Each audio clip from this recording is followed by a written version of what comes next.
Il faut sentir quand les choses sont prêtes. Je crois que c'est vraiment un sentiment très personnel sur son travail, sur le travail qu'on peut composer aussi avec les autres, c'est de se dire là on s'arrête, on est juste, on a touché. Alors on peut toujours mieux faire, mais mieux faire peut être contre-productif. Donc c'est un ressenti, on s'arrête parce que là on est prêt. On est prêt à livrer les choses et dans le temps on va encore les améliorer les choses. Parce que le plat il est abouti émotionnellement au niveau de la texture, au niveau du visuel, 3 choses essentielles. Mais après, ce plat, il va falloir que l'équipe qui le produit au quotidien se le réapproprie.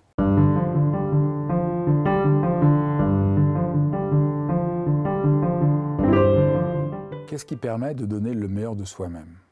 Qu'est-ce qui permet de traverser des crises pour atteindre le Graal? Qu'est-ce qui permet de toucher à la magie?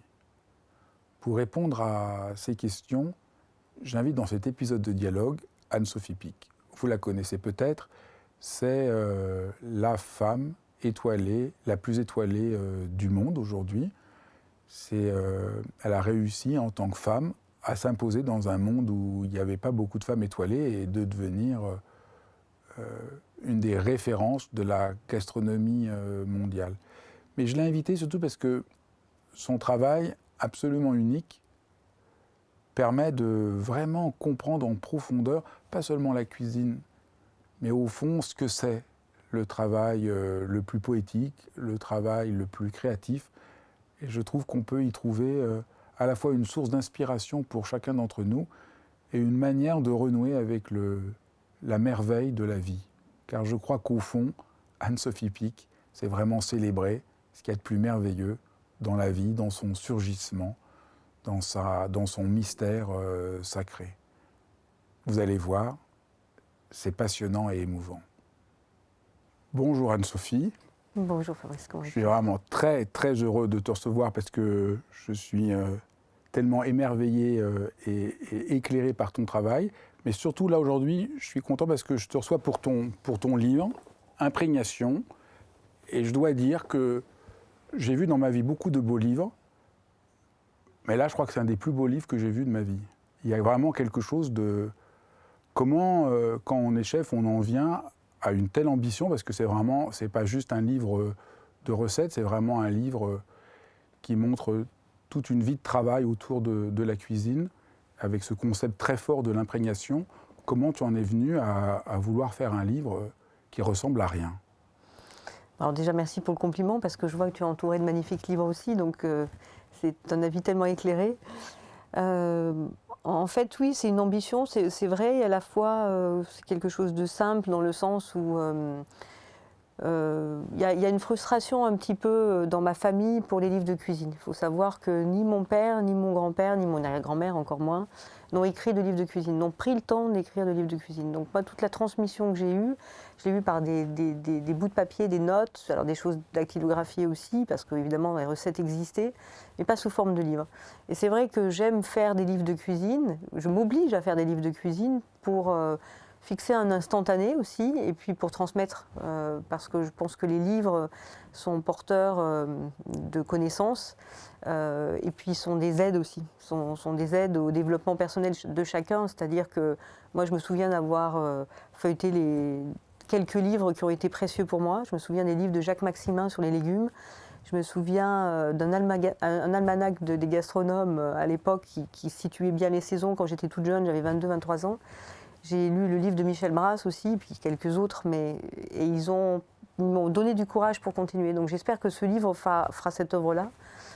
Et donc c'est un moment de partage, c'est fixer les choses aussi pour soi. C'est important aussi à un moment donné de fixer les choses et de dire voilà, ça c'est fait, je passe à autre chose, je vais entamer une nouvelle période.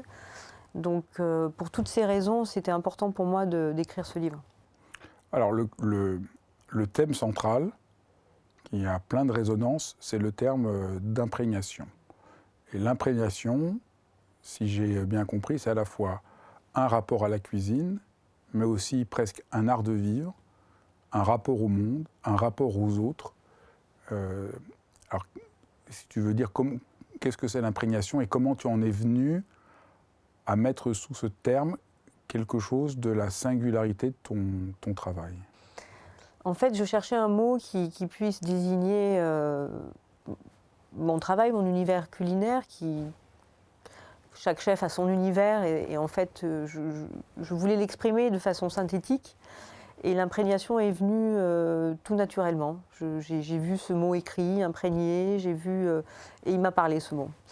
Et en fait, au début, quand j'ai trouvé ce mot, il y a déjà quelques années, on va dire 4 ans à peu près, 4-5 ans, quand je le donnais aux uns et aux autres, je partageais ce mot et personne ne le comprenait particulièrement. Enfin, ça paraissait être une énigme, voire c'était peut-être un peu prétentieux. Et en fait, alors que pour moi, c'était un mot extrêmement simple et extrêmement sincère.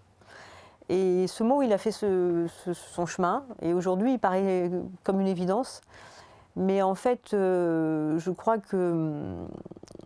crois aussi à l'infini visible, c'est-à-dire que je crois aux fils invisibles qui sont entre les êtres, entre la nature et nous, entre la pensée et le spirituel. Voilà, bon, c'est comme ça que je vis ma vie et même si je suis pas, voilà, je suis dans cette émotion-là et c'est vrai que l'imprégnation pour moi, c'est construire un monde qui m'est particulier, c'est-à-dire de l'ingrédient, comment l'intégrer à mon travail. Et pour ça, il faut le comprendre. Donc c'est forcément un travail de comprendre l'autre, donc une forme d'imprégnation naturelle qui se fait de l'un à l'autre. Et puis c'est aussi transmettre quelque chose, donc faire grandir les autres sous votre aile, parce que vous-même, vous avez une connaissance que vous avez envie de transmettre. Sinon elle meurt, si on ne transmet pas ce qu'on sait. Donc c'est de cette forme-là, une philosophie de vie finalement, d'emmener aussi tout le monde, tout un groupe autour d'une cuisine, d'une vision du restaurant aussi, mais en toute sincérité et modestie, parce que finalement tout est toujours remis en question. Imprégnation, c'est à la fois très concret, c'est comment un ingrédient est imprégné par un autre. Oui. Donc c'est technique. Comment rien n'est tout seul, il y a une sorte d'influence, mais donc ça c'est la base, donc c'est très concret. En même temps, parler d'imprégnation en cuisine, j'ai l'impression que c'est vraiment penser la cuisine d'un point de vue à la fois harmonieux et vraiment non violent, puisque ce qui compte, c'est d'abord comment les choses vont s'imprégner, se mettre ensemble, infuser.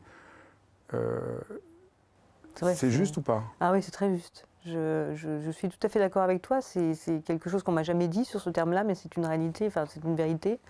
Oui, une forme de non-violence, quelque chose, une imprégnation, ça amène une note de douceur en fait. C'est quelque chose qui est affirmé, qui est là, qui est réel, qui est sincère, mais qui se fait en douceur. C'est quelque chose de presque une fusion, quoi.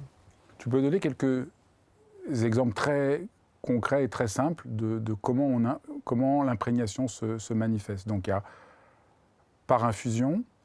Oui, il y a par infusion, par marinade, ça peut être une décoction, ça peut être un fumage aussi qui va infuser, ça peut être un pochage, ça peut être donc marinade sèche, marinade liquide. C'est aussi à travers une sauce, c'est-à-dire une sauce qui est un mouvement fluide, qui va permettre à un ingrédient de s'infiltrer et de faire alliance avec un autre pour donner une nouvelle saveur. C'est du séquençage aussi qui va se créer, parce que finalement l'imprégnation, c'est aussi ajouter des goûts aux autres, des saveurs, des ingrédients les uns aux autres, et qui lors de la dégustation vont créer un séquençage. Donc c'est un assemblage aussi, ça peut être aussi un assemblage, une imprégnation. Donc c'est un enfleurage par exemple, quand on va imprégner le beurre d'une épice ou pour capturer son goût et le rediffuser lors d'une sauce. Ça peut être une huile aromatisée aussi, ça peut être un passage au mortier aussi, ça peut être broyé, c'est une imprégnation aussi, broyer des éléments ensemble. Ça peut être dans les textures aussi, ça peut être dans le séchage. Enfin, l'imprégnation, elle est vraiment multiple et partout autour de nous en fait. Donc ça permet de comprendre un des éléments de ton univers qui est vraiment que chaque plat soit harmonieux, divers, multiple, qu'il y ait comme ça une sorte de... on n'imagine pas toujours la cuisine comme ça. On imagine, on met tant de choses, on met tant de choses, on met tant de choses. Et au fond, en parlant d'imprégnation, je crois qu'on voit le déplacement profond que tu fais, qui je crois, ouvre vraiment des pans de réflexion profonds sur la cuisine et la vie. Il ne s'agit pas juste d'assembler ceci ou de cuire comme ceci, mais il s'agit de faire chanter, résonner et donc imprégner un peu, beaucoup. Voilà, donc là, on est dans quelque chose qui est plus symphonique. Je dirais, on a l'impression que l'imprégnation, et comment tu en parles, et dans ton travail, c'est plus symphonique que, que démonstratif. Ouais, c'est une forme de rêverie qui prend sens, en fait. Mais qui est une rêverie qui prend sens parce qu'aussi, cette imprégnation, elle est jamais la même, en fait. Elle est mouvante. En fait, l'idée du mouvement que tu décris, il est parfait. Parce qu'en fait, on laisse une liberté aussi aux ingrédients. C'est pour ça que je ne m'autorise pas à utiliser des huiles essentielles, qui est un extrait précis, concret et assez similaire d'une recette à l'autre. On accepte aussi l'idée dans l'imprégnation du mouvement et du geste à faire pour retrouver le mouvement justement qu'on a induit par la recette, par l'association, voilà, c'est-à-dire qu'on interfère toujours sur cette recette. Elle n'est pas stable. Donc on voit l'imprégnation, c'est le contraire de la violence, c'est le contraire de la fixité.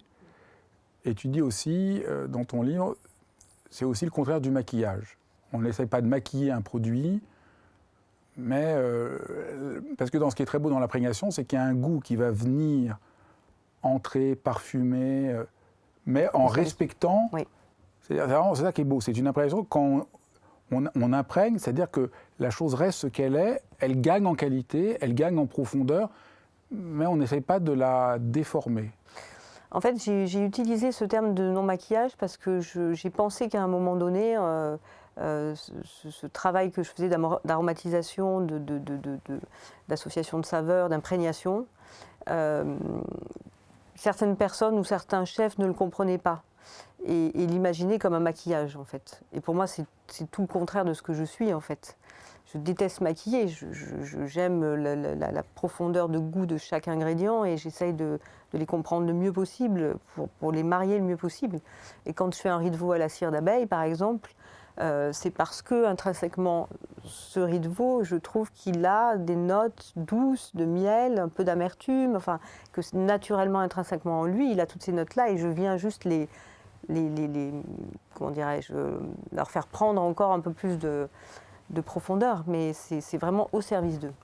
Donc pour imprégner un aliment, ça implique d'entrer en relation profonde avec lui pour voir quelle imprégnation va révéler quelque chose. Oui. Et alors comment tu choisis si on prend l'exemple de la tomate, donc, oui. qui est un de tes plats phares, peut-être tu peux essayer de décrire un peu ce plat et comment...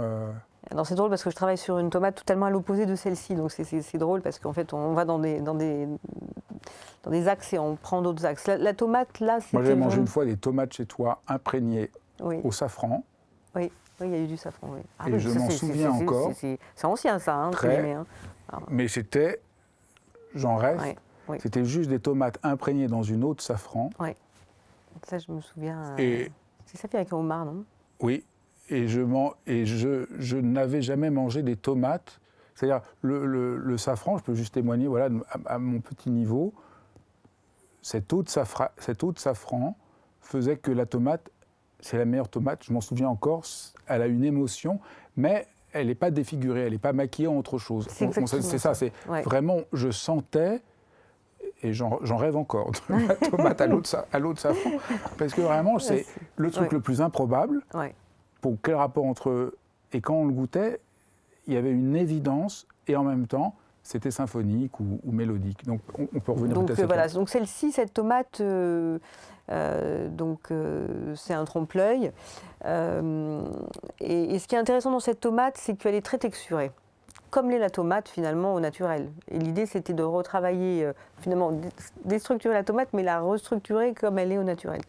Et en fait, à part qu'elle a cette enveloppe-là illusoire, puisque c'est pas une peau de tomate, mais c'est une coque de tomate à base donc d'une pâte de riz et d'eau de tomate. Donc c'est un croustillant qui a été frit et qui a été formé dans un moule souple pour avoir ce galbe de tomate.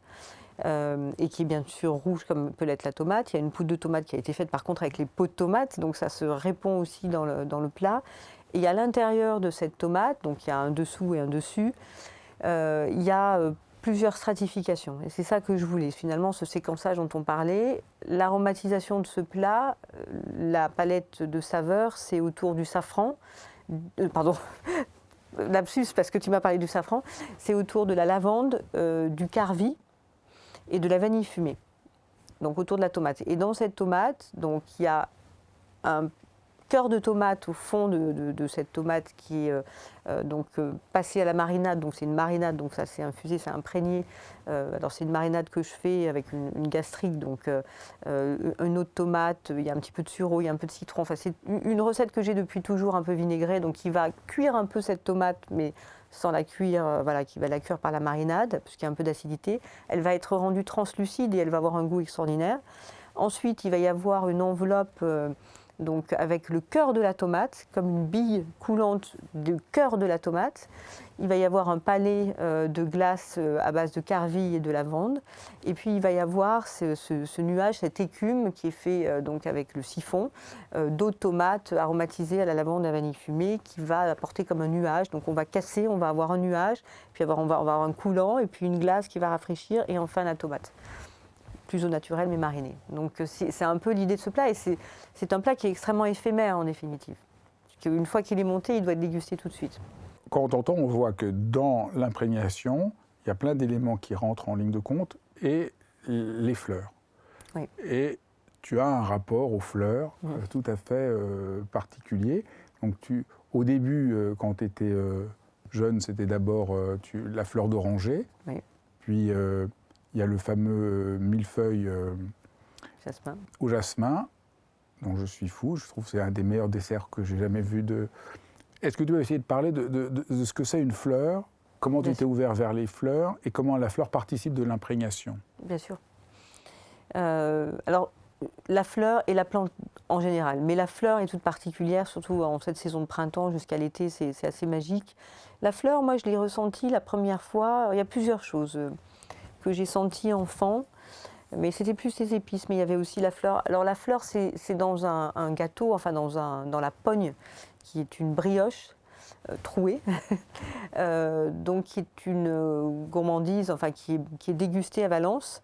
La pogne, on appelle ça, enfin dans la Drôme, c'est plutôt la pogne de roman, et qui est faite à base de fleurs d'oranger. Puis il y a aussi le Suisse valentinois. Alors le Suisse valentinois, c'est un biscuit en forme de garde suisse, bonhomme suisse, qui est aussi parfumé à la fleur d'oranger. Donc en fait, dans mon imaginaire d'enfant, je déguste de la fleur d'oranger.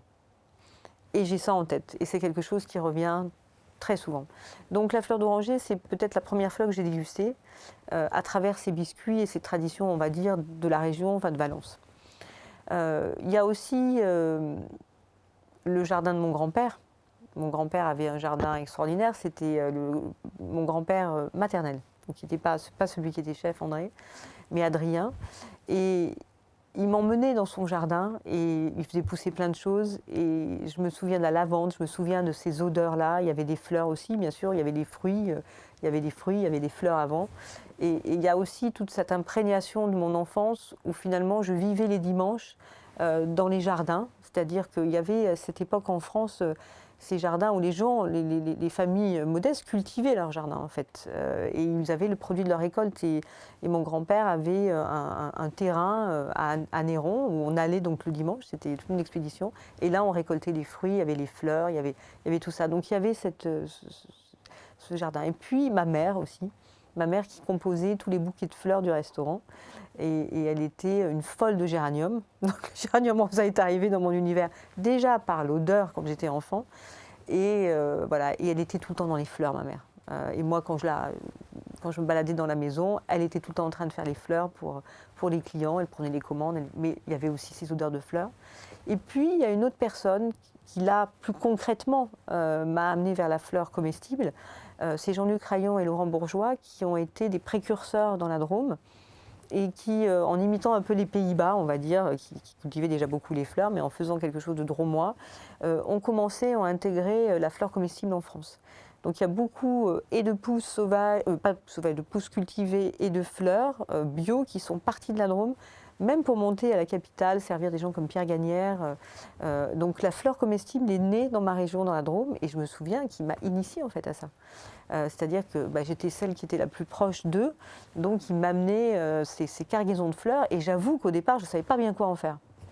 Parce que je n'avais pas l'éducation à la fleur, je l'avais dans l'aromatique, et j'ai commencé à capter ça et à me poser des questions là-dessus. Et ça a été, voilà, et la première fleur qui est venue, c'est le jasmin, parce que j'adorais le thé au jasmin aussi. Voilà, il y a tout ça qui s'est construit, donc fleur d'oranger, jasmin, après la cueillette sauvage, le sureau, le géranium, la rose évidemment, mais le géranium parce que la rose était difficile à capter pour moi à l'époque.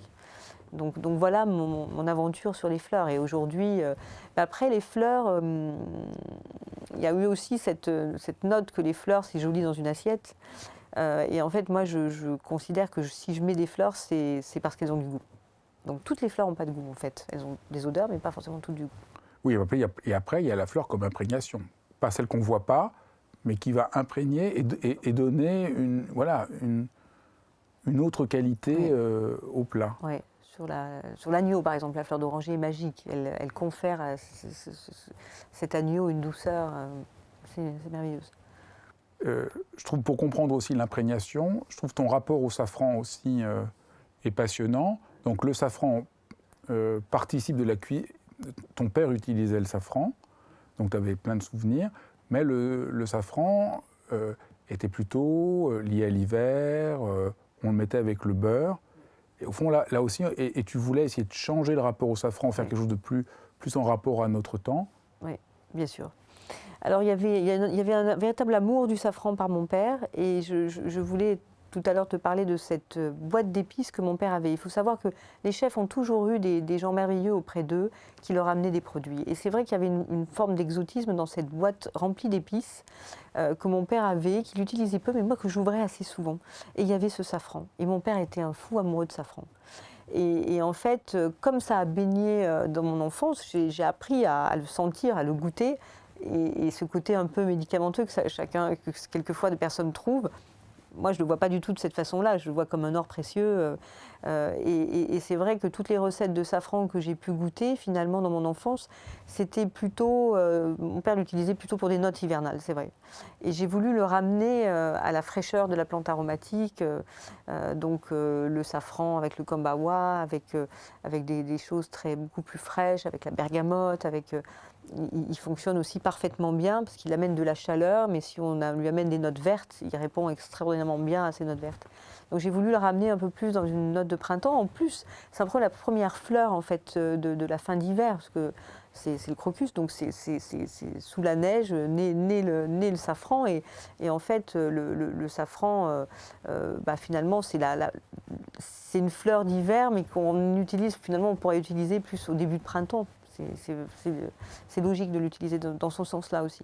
Et donc, tu as aussi changé son utilisation puisque tu fonctionnes par imprégnation du safran dans l'eau. Donc ça, c'est déjà... Oui, c'est vrai.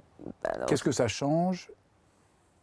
Parce que là, ça permet de comprendre vraiment le changement de ce que c'est l'imprégnation. Alors en fait, partir d'un élément...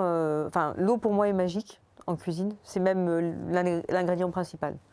Parce que souvent, on partait de fumée ou de bouillon ou de choses déjà aromatisées.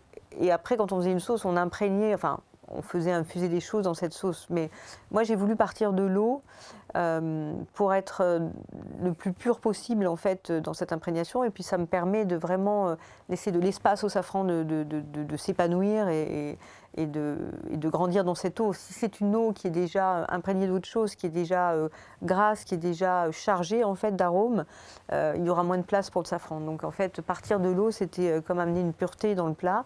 Et après, monter la sauce, mais partir de l'eau, c'est quelque chose aussi de magique. Oui, parce que souvent, même chez des grands chefs, il y a un plat avec une sauce. Mais l'imprégnation, c'est autre chose. C'est pas juste la sauce qui vient. C'est vraiment un mouvement, une harmonie. C'est ça. Donc on voit le safran dans l'eau, tout ça. Il y a vraiment une imprégnation qui donne une autre profondeur. J'ai l'impression que ça donne ce que je trouve une des caractéristiques de ta cuisine, c'est ce côté cette profondeur harmonique, symphonique, qui donne une émotion et une précision. Il y a un mélange ici entre une émotion intense et une extrême précision, qui, j'ai l'impression, est vraiment la singularité de ton travail. Ben merci, ça me touche que tu me dises. C'est comme ça que j'essaie de construire les choses et que tout se réponde et que chaque élément individuellement fasse sens, mais qu'ensemble ce soit plus magique encore. Donc Oui. c'est l'alliance qui... Donc c'est pas une cuisine avec un plat avec sa sauce. C'est vraiment autre chose. Ouais. C'est un autre monde. Ouais. Donc c'est ça Ouais. que je trouve. Et je trouve. Alors, pourquoi c'est aussi émouvant? Pourquoi? Parce que au fond, si tu t'intéresses à l'imprégnation, on a vu, c'est ce rapport de non-violence, de quelque chose de beaucoup plus subtil, de plus mélodique. Et j'ai l'impression que le mouvement, c'est quand même à voir avec l'émotion. Oui, en fait, c'est le mouvement, c'est une forme de liberté aussi. C'est accepter d'aller dans un sens, puis dans l'autre.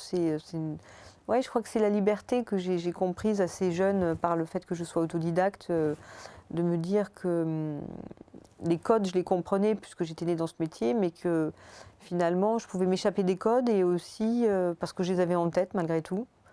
Donc je me fixais des limites, mais sans plus. Mais je me laissais la possibilité de cette liberté. Et à l'ingrédient, finalement, c'est ce que je lui laisse aussi dans l'assiette. Mais en fait, pour l'imprégnation du safran, c'était aussi intéressant de faire des tests, par exemple, sur du safran millésimé, qui était donc le safran de la récolte de l'année même, et le safran qui a un peu séché, qui a encore perdu son humidité, qui s'est pas refermé, mais qui s'est comment dirais-je, intensifié. Et justement, parce que c'est quelque chose de précieux, il n'y a que l'eau qui peut le révéler en définitive. Et c'est ça aussi, mais cette liberté que l'ingrédient a de bouger aussi, et de capter aussi tout son aromatique. C'est pour ça que souvent dans les huiles essentielles, et pour ça que je ne les utilise pas, c'est que souvent les notes de tête sont parties, sont éphémères. Dans la plante, quand j'ai la plante ou que j'ai l'ingrédient entre les mains, j'ai vraiment envie d'en capter toute sa richesse. Et pour ça, c'est un vrai travail d'imprégnation et de captation aussi. C'est pour ça qu'il y a plus d'émotion, parce que l'imprégnation fait qu'il y a plus de profondeur, Oui. plus de longueur en bouche, beaucoup plus de profondeur, plus d'intensité. Oui, plus vivant aussi. Plus vivant. Ouais. Et l'émotion, c'est ça, c'est la profondeur et le fait que c'est vivant. Oui, bien sûr. Que c'est là, que c'est frais, que ça vient d'être cueilli, que c'est intense, que c'est... Une plante aussi a ces capacités-là. La fleur d'oranger, enfin toutes les plantes qu'on peut avoir, il y a ce côté frais, ce côté riche du moment qui fait que c'est là qu'il faut capter en fait. Moi, je trouve que ce qui est très beau de ce que tu dis, c'est qu'on voit que ton travail a à voir avec le fait que ce soit vivant, que ça reste vivant. Parce qu'on a l'image comme ça, la cuisine, c'est voilà, l'émotion, le plaisir, ça, mais ce n'est pas que ça. On entre dans la vie, on touche quelque chose d'extrêmement vivant, il y a une célébration de la vie qui régénère en profondeur. La nature, c'est ça en fait, c'est capter. C'est pour ça que le jardin est important. C'est-à-dire que si on n'a pas le jardin à proximité, on ne peut pas aller capter aussi cette richesse-là et cette vivacité. Donc aujourd'hui, il y a 3 jardins autour de la maison qui m'aident à capter ça avec une jardinière, Alice, qui vient capter ça pour nous aussi, qui nous le ramène. Enfin, c'est circulatoire en fait entre nous tous. C'est assez magique. Alors, quand on lit ton livre, on comprend que aussi un des grands axes de tout ce travail, c'est ce que tu appelles la trame aromatique. Oui. Alors, qu'est-ce que c'est la trame aromatique ? La trame aromatique, tu parlais de notes tout à l'heure, je crois que ça correspond peut-être à ce qu'on pourrait, pour les mélomanes, envisager comme note, c'est l'esprit du plat, c'est-à-dire c'est l'aromatisation du plat. Donc on ne sait pas encore, à ce moment-là, quand moi je note des trames aromatiques, je ne sais pas encore si ça va être sur un poisson, une viande, un végétal. Par exemple, donne-moi un exemple de trame aromatique dont tu ne sais pas encore ce que tu vas faire. En fait, j'en ai plein, mais c'était difficile de choisir. Peut-être la trame du moment, donc on va dire rooibos, gentiane, cône de pin, mais là je sais que ça va être sur une tomate, donc c'est pas vraiment le... Mais bon, ça va être... Au début, tu ne sais pas trop. Au début, je ne sais pas trop. Au début, tu as une sorte d'imprégnation de différents éléments. Géranium nivèche, par exemple. Voilà, ça peut être ça. tu sens qu'ils ont quelque chose à se dire entre eux, Bien c'est sûr, ça. c'est ça. Et donc ça commence comme ça, la Oui. création du plat, parce que je voulais demander, mais comment on fait pour créer un plat? Donc ça Bah, commence d'abord par la trame aromatique. Oui, ça commence par la trame aromatique. Tu dis pas d'abord je vais faire tel poisson. Non. Tu dis d'abord il y a une trame aromatique Oui. qui commence à venir. Oui, c'est ça. C'est vraiment le chapeau, quoi. C'est la rêverie. Voilà, c'est ça. C'est vraiment... et en fait, tout se parle dans la nature d'une façon incroyable. Quand on commence à trouver le fil de tout ça et à le capter, c'est dingue, c'est immense. Donc là, la trame aromatique, elle apparaît rapidement ou c'est un travail pour qu'elle se construise? Non, elle est assez Évidente. fugace et évidente, oui. Donc tu as comme une sorte de révélation. Oui, vraiment. Et après, c'est quoi le travail pour arriver au plat? Après, la trame aromatique, je la valide toujours. Je suis assez sûre de mes trames, mais bon, quelquefois, il y a des échecs, mais bon, on va dire que ce moment-là, en fait, c'est le moment où je transmets à mes équipes et où ils doivent être convaincus de cette trame aromatique. Sinon, on ne pourra pas travailler ensemble sur le plat. Donc cette trame aromatique, il faut se la valider entre nous. Donc en fait, elle peut être validée de n'importe quelle façon, une infusion, un enfleurage, enfin... Mais en tout cas, il faut capter. Donc il faut réunir les deux éléments dans un mélange, une technique qui me permet de la goûter, qui permet à l'équipe, enfin, les deux personnes qui travaillent avec moi, de la goûter. Parce que c'est souvent le chef du restaurant et le chef du restaurant extérieur et le chef de la cuisine d'essai et moi qui sommes ensemble. Ça, je fais juste une parenthèse pour les gens qui ne connaissent pas. Donc tu as dans ton restaurant à Valence deux cuisines. Oui. La cuisine qui pour le restaurant et tu as une cuisine d'essai dans lequel voilà, tu es comme dans ton laboratoire. Voilà, moi j'ai mon bureau où je travaille, toi tu as ton laboratoire. Exactement. Qui est vraiment ta cuisine d'essai dans lequel tu inventes, tu testes, tu pars à l'aventure. Je teste. En fait, j'invente dans un lieu séparé du restaurant. C'est souvent chez moi, en fait. C'est pas forcément... ou dans des lieux... Je peux pas vraiment être concentrée dans l'enceinte du restaurant. C'est trop compliqué. Mais par contre, voilà, c'est l'application des idées. Et donc là, cette trame est révélée, confirmée, adoubée, on va dire. Enfin, elle est... Parce que quelquefois, il y a 10 accords. Il y en a 2 qui sont waouh, mais ça ne veut pas dire que les 8 ne sont pas bien. Mais... Donc voilà, donc il y a quand même aussi C'est-à-dire forme... en fait, c'est très compliqué de... Enfin, il y a toujours une collection qui se crée. C'est comme une collection de saisons, en fait, qui va se créer autour d'aromatiques. Cette année, ça va être ces aromatiques-là. Et il y en a un qui va faire waouh, c'est ça? Il y en a un qui va faire plus waouh, donc c'est celui qui sera choisi, évidemment. Et après, c'est la construction du plat. Donc, sur quel ingrédient majeur du plat il va être appliqué et comment l'appliquer, par quelle technique.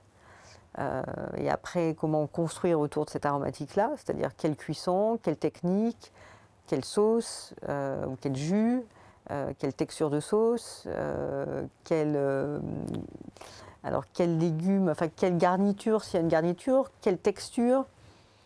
Donc il y a beaucoup d'étapes. Mais si cette aromatique-là n'est pas décidée, le plat ne démarre pas. Dans ma cuisine. Hein. Moi, ce qui m'intéresse comme question, c'est qu'est-ce qui fait que ça fait waouh? Comment on sait ça? Ben, je sais pas quand. Je sais pas. Quand, moi, je sais pas. Oui, je pourrais dire. C'est quand tu fais waouh, quand tu goûtes un de mes plats. C'est clair. Mais ça, c'est très. J'insiste parce que je trouve que. Moi, on en a parlé, j'en parle souvent. Je trouve qu'un des grands malheurs de notre temps, c'est que les gens ne savent pas que le goût s'éduque. Les gens pensent juste j'aime ou j'aime pas. Ouais. Et je crois que c'est comme pour apprendre à lire, à apprécier de la peinture, de la musique. Il y a une initiation qui n'est pas un apprentissage théorique, mais qui est juste, voilà, sentir, ah oui, non. J'y pense beaucoup, ça, à l'éducation. C'est comment... Alors après, il y a deux choses par rapport à ce que tu viens de dire. Il y a le fait que pour moi, je ne dirais pas que le goût est universel, mais l'émotion véhiculée par le goût, il doit toucher tout un chacun. Ça me semble postulat de base, mais je ne suis pas sûre de moi à 100%. Si c'est réussi, ça doit presque être universel. Même si, on est chacun très différents.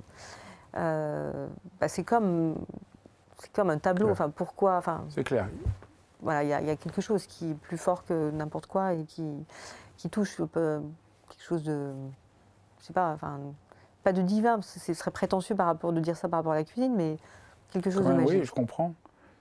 Une Ce qui révélation. est très difficile pour notre monde, et pourtant c'est évident, c'est que ça fait waouh, il y a une évidence, mais c'est pas logique ou scientifique. C'est vraiment Ouais. une expérience, Oui. mais C'est qui intuitif. n'est pas enfermée juste dans notre subjectivité. On se dit, moi je crois que c'est un des plus grands mystères, mais qui est très important de réussir à dire. Enfin, c'est vraiment, il y a, clair. voilà, là on goûte et on dit, ah waouh, il y a une sorte presque de vérité. C'est une vérité. Mais je sais que ça choque beaucoup, mais ça me semble vraiment Mais important de dire ça. c'est exactement ça, et on n'intellectualise pas les choses en disant ça, c'est quelque chose de finalement simple. C'est une révélation, c'est une évidence, et ensuite je suis perdue, finalement, je me suis perdue dans mes explications. Non, parce qu'on a parlé il y a ce waouh, Oui. on essaie de montrer, voilà, je voulais revenir un peu en arrière, Oui, qu'on voit qu'il y a quelque chose qui s'impose Oui. de lui-même, auquel on est obligé de consentir, que c'est plus pas toi qui décide, c'est le goût qui dit, ah ben voilà, là c'est juste. Et après, donc le travail, là, je reviens à toute cette complexité oui, de tous les éléments et tous les paramètres qui vont faire un plat et qui demandent donc... C'est de l'extérieur, pour les gens qui ne connaissent pas, on a l'impression que le cuisine doit avoir beaucoup d'inventions, mais quand on commence à rentrer dans le détail, on voit que c'est beaucoup d'écoute. oui. Que Oui. plus que de la création au sens abstrait, il y a vraiment quelque chose qui s'impose, et après tu vas trouver tous les paramètres, et donc c'est vraiment une sorte d'écoute extrêmement... Oui, c'est ça, c'est une compréhension du produit, d'écoute, et puis il y a un chemin. Donc c'est le chemin du plat qui débute, et là, chaque fois, il y a un autre chemin à prendre. Une route à prendre, à décider, à arbitrer, à se dire, bah non, là, c'est pas le bon chemin, on est en train de se tromper, c'est pas celui-là, mais il fallait prendre celui-là pour comprendre qu'il faut prendre l'autre. Enfin, donc Et il y a qu'est-ce qu'on l'échec. voit quand on s'est trompé, C'est l'échec. par exemple? Bah, quand ça avance pas. Alors moi, j'ai vraiment beaucoup de recul par rapport à ça. C'est-à-dire que je sais très bien que je vais arriver au bout du chemin. Des fois, je ne sais pas quand, donc ça va prendre... Et là, après, comme on fait beaucoup d'essais avec les équipes, il y a une forme de lassitude qui peut s'opérer, c'est-à-dire une forme d'échec, on n'y arrive pas. Et c'est là où il faut être très tenace et très fort aussi psychologiquement en disant si, le chemin, mais on va trop vite, c'est pas là, il faut réfléchir un peu plus. C'est fascinant. Voilà. Donc, Je donne un exemple qui n'a rien à voir, mais j'étais en train d'écrire un chapitre de mon prochain livre, et j'appelais ça le lien. Et je travaillais sur le lien, qu'est-ce qui crée le lien, pourquoi le lien c'est magique. Et je me dis, ça marche pas. Ça marche pas, c'est abstrait. Et puis, à force de travailler, je me dis, non, c'est toi et moi. Je vais appeler le chapitre Toi et moi. Et à partir de toi et moi, on va comprendre le lien, mais ça va devenir beaucoup plus vivant. Donc je donne pour montrer, c'est pareil, il y a quelque chose qui s'impose, et le lien c'est un peu intellectuel, même si je le sentais moi, et Bien toi sûr. et moi, ah oui, toi et moi, qu'est-ce qui fait que toi et moi, c'est pas juste, ça fait un nous, il y a quelque chose qui se crée. Ouais. Donc oui, Oui, il y a là un c'est de peu- la dialectique, Oui. la dialectique pour toi, et pour moi c'est des notes, quoi. C'est Oui. des odeurs, des sensations, des goûts. Mais voilà, et il y a le chemin du plat, en fait.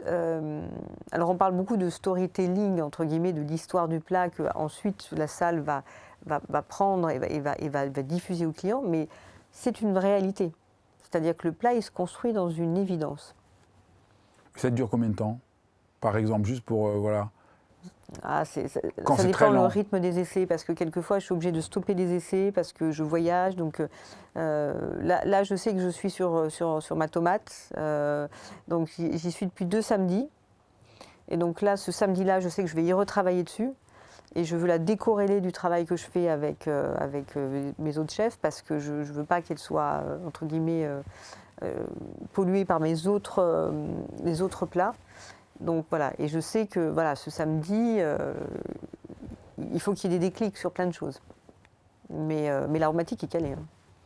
C'est fascinant. Donc, De t'écouter de rentrer dans l'atelier de ton travail, c'est vraiment... Oui, mais c'est génial. Enfin, moi, je trouve que c'est une joie, quoi. Et en Mais fait, je trouve que grâce à ton livre, on Ouais. rentre dans ça. On rentre Oui. on commence à comprendre, disons, quelque chose de cet univers. Et il y a un autre mot, mais je t'ai coupé, tu voulais dire quelque chose. Non, Exactement. Et il y a un autre mot qui est central de cette logique de l'imprégnation, c'est que du coup, il y a une métamorphose. Qu'est-ce que c'est la métamorphose La métamorphose, en fait, c'est un ingrédient qui va se transformer, en fait.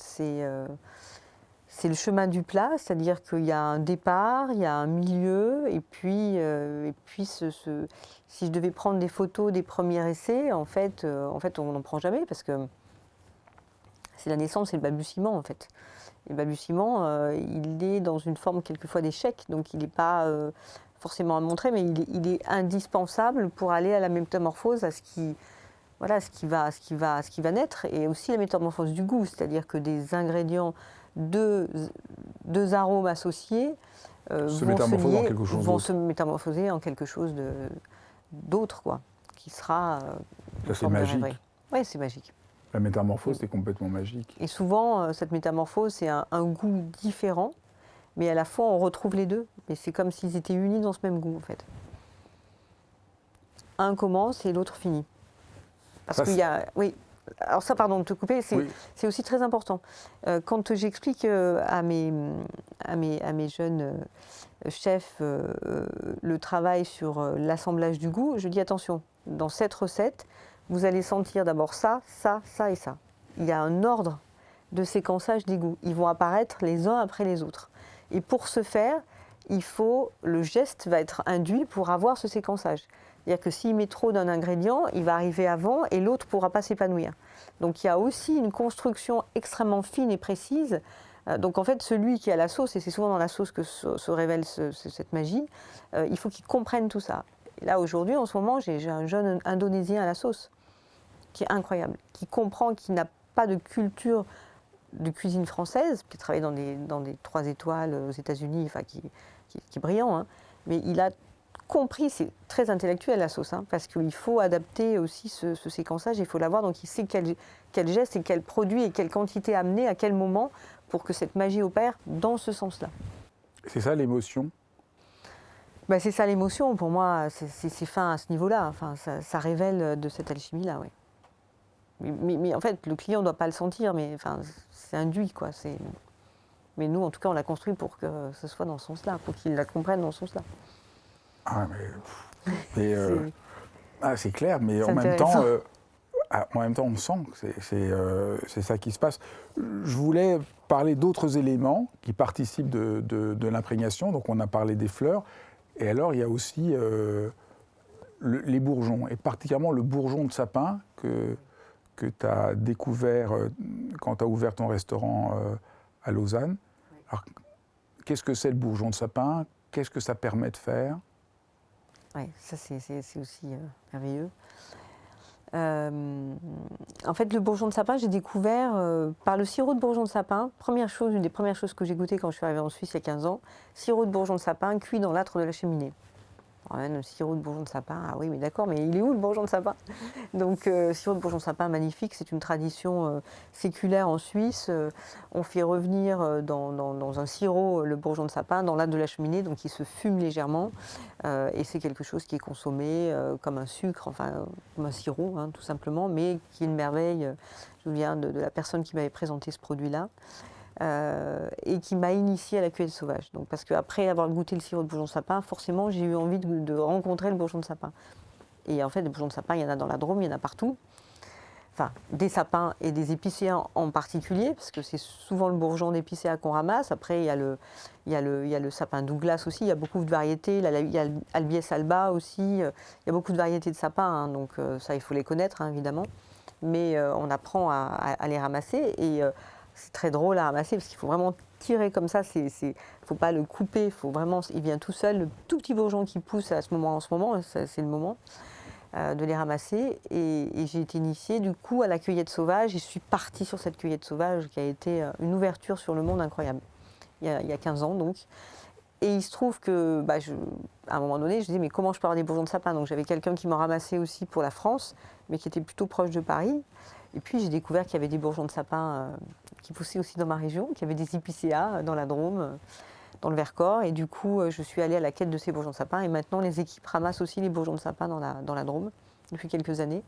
Mais cette initiation, et en fait, il n'y avait pas de culture de ramassage du bourgeon de sapin dans notre région. Il y en a un peu dans les Alpes, et encore pas tant que ça, plutôt pour les alcools, mais dans la cuisine, pratiquement pas, enfin très peu. Et il y en avait par contre en Suisse, cette culture-là existait vraiment en Suisse. Donc ça veut dire que les espèces, elles poussent, mais c'est la culture en fait du ramassage, les habitudes ancestrales, séculaires qui font que ça arrive dans une cuisine ou pas. Et qu'est-ce que ça donne à la cuisine? Et qu'est-ce que ça permet? Bon, c'est magique, c'est vraiment, c'est comme la bergamote, quoi. C'est une révélation cet ingrédient, mais en fait, moi je l'ai travaillé de tellement de façons, donc ciselé, haché, ça aromatise énormément, on peut le saupoudrer, c'est juste magique. En infusion, séché en infusion, c'est fabuleux aussi. C'est vraiment, ça va très bien avec les agrumes, ça va avec tout. C'est une note un peu citronnée, pas mentholée, mais très, très fraîche, hein, très résineuse finalement. Donc ça ouvre le champ des possibles, c'est un goût nouveau en fait. Et c'est aussi ça que je suis à la recherche, c'est ce qui me taraude, c'est ce qui me plaît, c'est partir à la recherche de saveurs nouvelles en fait. Et quand on parle, on voit à nouveau que tu parles de plein de manières différentes. Oui. Et c'est pas d'accommoder le bourgeon de sapin, c'est de l'imprégner pour qu'il trouve des résonances différentes. Oui, de comprendre en fait. C'est ça que je trouve. Oui. Et y a pas, alors donc tu t'es pas arrêté au bourgeon de sapin, tu t'es intéressé au bourgeon de cassis. Bourgeon de cassis. Alors bourgeon de cassis, c'est intéressant parce que c'est quelque chose qui est quand même un peu connu dans la région, dans la Bourgogne, parce qu'il y a beaucoup de cassissiers dans la Bourgogne. Et bourgeon de cassis ou poivre de cassis, on l'appelle poivre de cassis, c'est vraiment le bourgeon avant le fruit. Donc c'est quelque chose qui est très particulier parce que c'est vraiment l'émergence du bourgeon qui est tout petit et qui va donner naissance plus tard à la fleur et aux fruits. Et ça a des notes de cassis incroyables, mais comme un poivre très animal. Et c'est extrêmement intéressant. C'est pas si utilisé que ça. Mais aujourd'hui, ça l'est de plus en plus. Et c'est surtout, c'est drôle, c'est un peu comme le cépage chenin. En fait, ça a cette note très particulière, bourgeon de cassis, qui est un peu folle, vraiment un poivre blanc animal. Et c'est incroyable. Après, la gémothérapie est très intéressante. Hein. Parce que dans les bourgeons, il y a des essences, il y a toute la nutrition, enfin, tous les nutriments et toute la... comment dirais-je, la vivacité, enfin l'essence même de la plante est concentrée là, donc c'est quelque chose d'extrêmement bon pour la santé aussi, et c'est génial. Donc c'est intéressant de s'intéresser aux bourgeons. Les bourgeons de cassis, c'est là. Moi, j'ai beaucoup aimé l'associer au curry, voilà, aux bourgeons de sapin aussi d'ailleurs. Il s'associe très très bien aux bourgeons de sapin. Voilà. Après, j'ai tendance à dire que les bourgeons vont bien ensemble. Enfin, il y a des notes aussi dans les bourgeons qui se ressemblent. Il y a plein de fils invisibles aussi, encore une fois. Donc ça, c'est le... Il y a d'autres bourgeons aussi que tu... En fait, tous les bourgeons sont intéressants. Le bourgeon de la feuille de figuier, avant la feuille de figuier, tous les bourgeons avant que les feuilles sortent. Le bourgeon, alors il y a aussi le bourgeon de la feuille d'agrumes qui est juste génial au début du printemps. C'est une quintessence de goût et c'est extrêmement amer, mais c'est précieux. C'est la quintessence de la plante en fait. Tout est là.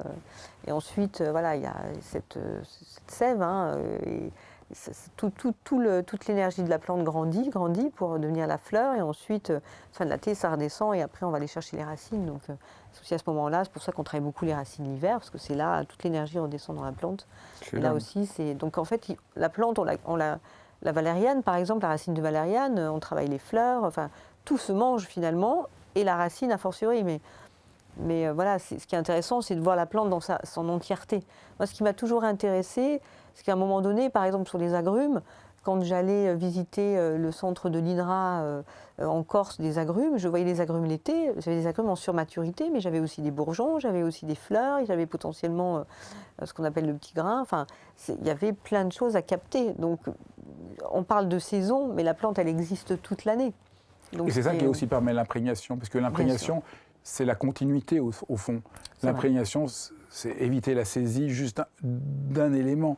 Donc sentir le mouvement de la plante, son développement, les différentes étapes, Tout à fait ça. ça permet d'enrichir disons, ce que j'appelle la symphonie que tu veux nous faire éprouver. C'est pour ça que manger un de tes plats ou suivre un repas, c'est pas juste goûter quelque chose de bon, mais c'est rentrer dans cette alchimie, dans ce monde. Ouais. Dans cette vie, quoi, dans cette cette vie, cette évolution de la nature. C'est juste fascinant. Il y a un thème qui m'intéresse beaucoup et dont je voulais t'interroger dessus parce que c'est un peu un des fils rouges de beaucoup de mes entretiens, c'est ce que c'est l'excellence. Qu'est-ce que tu dirais, surtout quand tu parles à des chefs, qu'est-ce que tu leur dis pour aller en direction de l'excellence? En fait, l'excellence, c'est un mot, mais on en a déjà un peu parlé ensemble, qui me plaît et à la fois me déplaît. Parce que dans l'excellence, il y a comme si on n'avait pas droit à l'échec. Et pour moi, l'échec fait partie de cette accession à une forme de quête du Graal ou d'excellence ou d'évidence aussi, dont tu parlais tout à l'heure. Donc j'ai toujours un peu d'a priori par rapport à ça. Pour donner le meilleur de soi-même. Voilà, donner le meilleur de soi-même. Quel conseil tu donnes pour essayer de donner le meilleur de soi-même? Parce que je crois que ton travail peut intéresser des gens même dans d'autres domaines, parce que tu es vraiment mû par ce souci de donner le meilleur de toi-même. Oui, c'est vrai. Et tu vois, comme cette question-là, quand tu l'as dit de cette façon-là, me parle. En fait, c'est une forme de... il faut être déjà dans cet alignement aussi. Il faut aimer quelque part, chercher la perfection, ou il faut être curieux, il faut être sincère.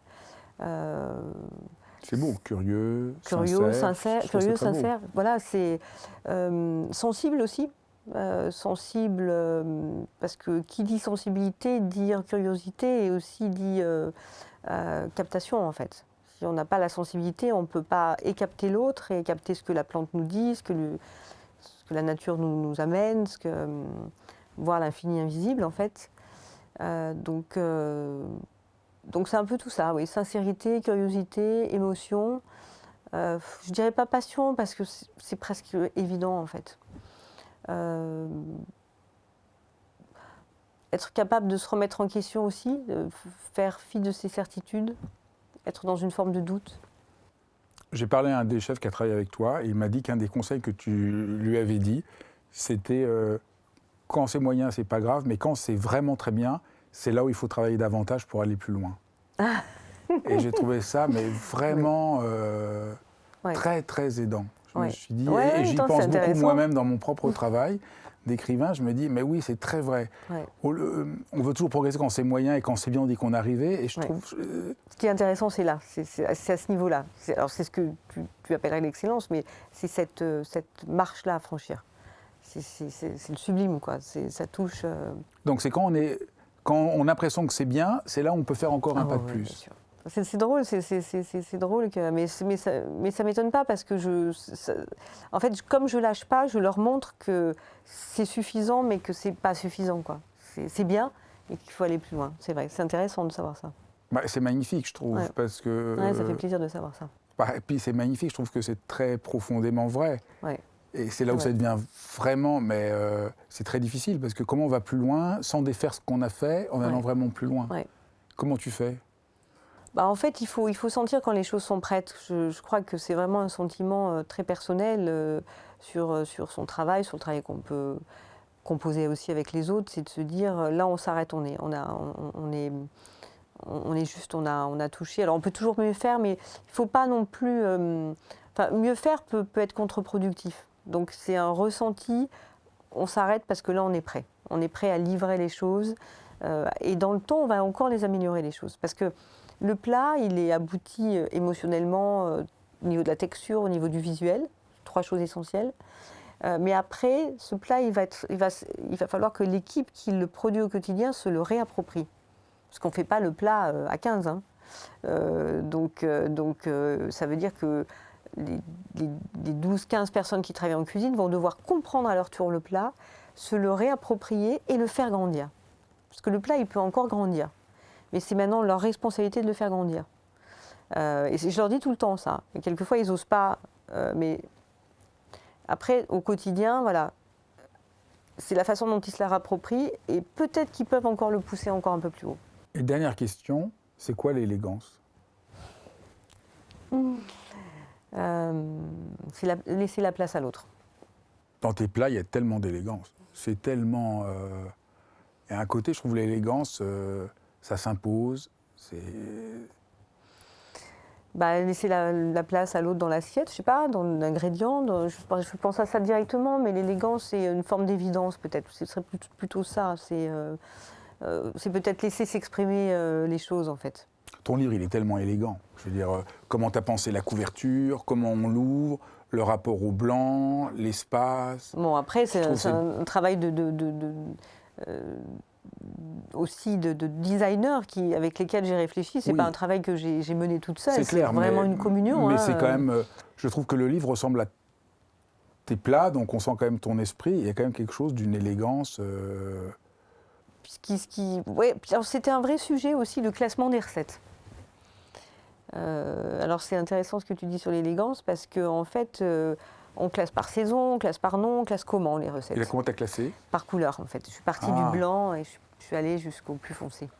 C'est pour ça qu'il y a ces notes-là. Donc là, on est dans le vert, il y a le rouge, il y a le... Ça, c'est tellement élégant aussi. Peut-être que l'élégance, c'est d'être vraiment proche du réel et pas trop dans les idées qu'on a qui forcent le réel. C'est peut-être aussi cette humilité-là, peut-être, l'élégance. Pas s'entraver, en fait. Pas être entravé. Ouais. Oui, avoir l'humilité. Peut-être l'élégance, quand on est élégance, c'est comme tu disais, laisser la place à l'autre, c'est-à-dire avoir l'humilité. Ouais. Parce que là, comme tu as choisi de laisser la couleur, dans les recettes, il y a quelque chose que, voilà, comme tu n'imposes pas quelque chose. Oui, c'est vrai. Je crois que l'élégance, c'est de ne pas imposer quelque chose. Oui. Je disais au début que l'imprégnation, c'est le contraire de la violence, mais on pourrait dire que l'élégance, c'est ça, c'est vraiment... Je suis d'accord, et c'est vrai que ça correspond aussi à la façon dont je transmets mon travail, c'est de pas imposer. En fait, j'ai compris très tôt qu'en étant une femme, si dans la cuisine, j'imposais de façon violente quelque chose, ça ne marchait pas. Je ne peux pas imposer. En fait, il faut convaincre. Et c'est pour ça que quand je te dis les trames aromatiques, je sais intrinsèquement qu'elles vont marcher parce que j'ai un peu l'habitude, à bout de 30 ans, et il y a des échecs bien sûr, mais ça sert à quoi? À emmener l'équipe avec moi en fait, à les convaincre qu'on est sur le bon chemin. Et ça c'est super important au niveau d'une équipe, de convaincre les gens de rester aussi un petit bout de temps avec moi encore parce qu'ils vont grandir avant de me quitter et de voler par de propres ailes. C'est aussi tout ça, donc c'est une forme d'élégance, oui, j'espère. Écoute, merci infiniment. C'est vraiment tellement merveilleux de t'écouter. Ça donne envie de célébrer la vie. C'était une interview très élégante, cher Fabrice. Merci beaucoup d'avoir suivi cet épisode de Dialogue. Et n'hésitez pas à vous abonner, vous inscrire, partager, me faire part de vos commentaires. C'est toujours un tellement grand plaisir de sentir que nous sommes un peu à l'unisson au travers de ces moments de partage. Je vous embrasse tous.